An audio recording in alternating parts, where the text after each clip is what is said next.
Muchas gracias, Virginia, por pasarme el testigo y bueno, aprovecho también la ocasión para agradecerle a Carmen Iglesias la oportunidad que me ha brindado de poder contar mi experiencia con el Flipped Classroom.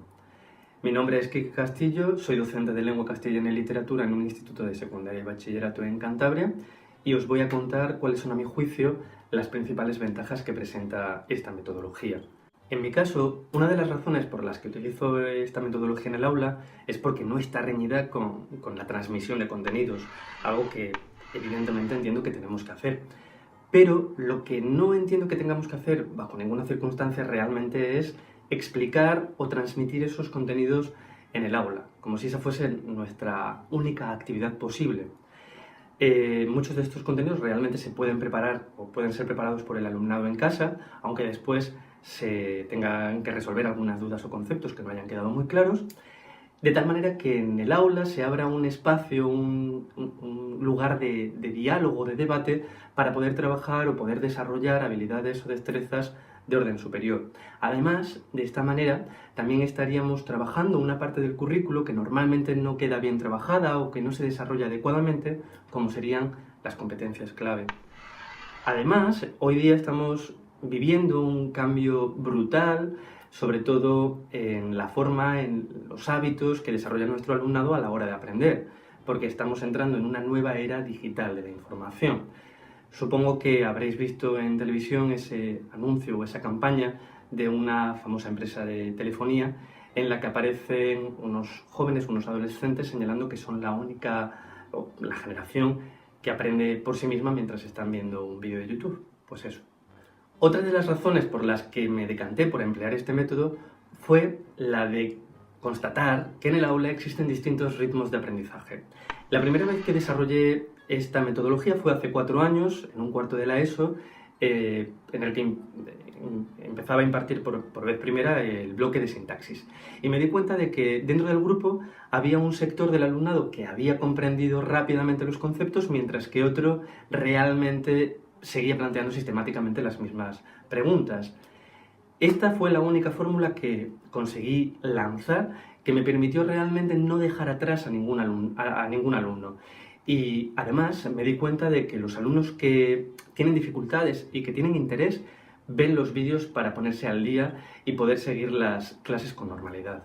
Una tercera ventaja que ofrece el empleo, el desarrollo del método en el aula es la retroalimentación, porque realmente esta metodología, desde que la implanto en clase, me ha permitido conocer a mi alumnado mucho más rápidamente, obtener muchos más datos que me permiten orientar y flexibilizar el proceso de enseñanza-aprendizaje.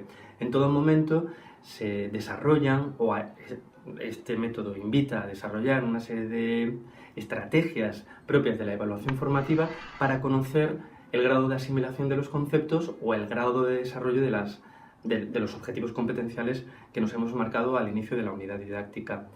Y, lógicamente, esto se puede hacer por medio de múltiples fórmulas o vías. En mi caso, por ejemplo, utilizo rúbricas, portfolios de evidencias y también empleo herramientas digitales que te permiten generar una respuesta instantánea y automática de todo el alumnado. En cualquier caso, me gustaría desterrar una idea que me parece que es un falso mito del Flipped Classroom y que nada tiene que ver con él. El Flipped Classroom no está asociado o no quiere decir que automáticamente uno tenga que grabarse en vídeo, aunque algunos seamos muy pesados y lo hagamos mucho, o saquemos nuestro lado más friki grabando lecciones o videolecciones. Realmente se pueden utilizar muchos materiales no necesariamente propios, materiales de otras personas, o necesariamente no tienen por qué ser ni siquiera vídeos, pueden ser apuntes de cualquier tipo. Lo importante es que el alumnado se prepare la parte teórica en casa, de forma que en el aula se puedan desarrollar otro tipo de estrategias u otro tipo de actividades. En mi caso, tanto en secundaria como en bachillerato, le proporciono a mi alumnado los vídeos enriquecidos con preguntas a través de la plataforma digital Edpaso, y les anuncio que los he subido ahí a través de Google Classroom, que es la herramienta con la que yo trabajo. La respuesta que los alumnos proporcionan aquí ya me da a mí suficiente información sobre qué conceptos han quedado claros y cuáles no. Aún así, también les solicito que desarrollen un esquema de cada contenido, esquema que crean utilizando la técnica de las notas Cornell y que reviso. Al principio de la unidad didáctica, a partir de este material, ya oriento cómo lo voy a desarrollar, pero bueno, las primeras sesiones normalmente se invierten para resolver aquellas dudas, aquellos conceptos que no han quedado suficientemente claros. Normalmente es el propio alumnado el que, por medio de preguntas dirigidas, resuelve o aclara los contenidos. Una vez están claras todos los contenidos o todos los conceptos de la unidad, en este momento es cuando se abren infinitas posibilidades y se pueden plantear estrategias que normalmente van a ser mucho más complejas y mucho más difíciles de resolver por el alumnado por sí solo. Me refiero a prácticas, comentarios de texto, etc. En cualquier caso, es en este momento cuando mi práctica docente realmente se ha visto enriquecida por otras metodologías de carácter emergente, como son, por ejemplo, la gamificación o el aprendizaje basado por proyectos, con los que he desarrollado una serie de actividades, o desarrollo una serie de actividades que, bueno, no voy a explicar ahora pormenorizadamente, se encuentran explicadas, se encuentran desarrolladas en mi blog de aula. Pues yo creo que una de las mayores ventajas es que los vídeos de teoría los podemos ver en casa, entonces podemos verlos varias veces si hace falta y tomamos los apuntes pues a nuestro ritmo. Así es, ¿no? Yo creo que el estar solo en casa viendo los vídeos permite asimilarlo y pillarlo mucho mejor. Además, la toma de apuntes es mucho más sencilla, ya que puedes repetir el vídeo las veces que haga falta por si algo no te has enterado. Además, las preguntas son muy dinámicas, es un gran método, sin duda.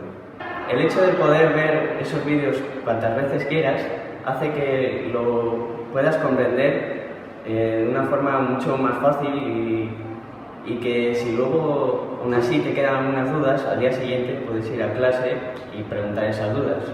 Además, hacer actividades más prácticas en clase hace que las mismas sean mucho más divertidas y que puedas aplicar mucho mejor toda la teoría aprendida anteriormente. Tuve la oportunidad, personalmente, de utilizar este método de estudio durante cuarto de la ESO en el bloque de sintaxis.